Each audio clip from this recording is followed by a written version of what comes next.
In this lesson, we will see together the prepositions, but we will see more precisely par.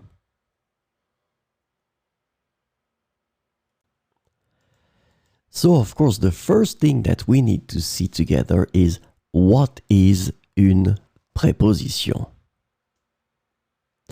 Well, a preposition is an invariable word which brings two words together.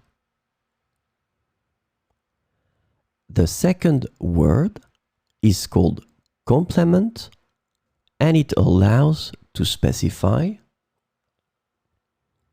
the time, the cause, the place, the state, the manner, the purpose, or the matter.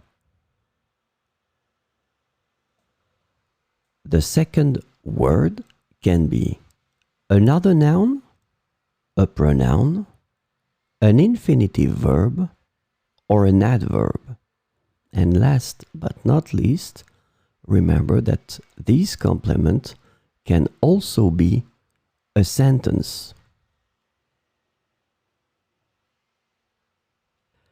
So, this lesson is about par. And the preposition par can be translated into English as by, through, or per, depending on the context. So we will see four examples with par. J'ai envoyé le colis par la poste. J'ai envoyé le colis par la poste. Il est connu par tout le monde. Il est connu par tout le monde.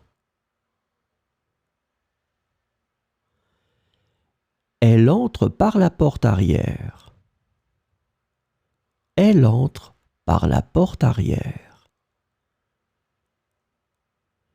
Les élèves apprennent par cœur. Les élèves apprennent par cœur.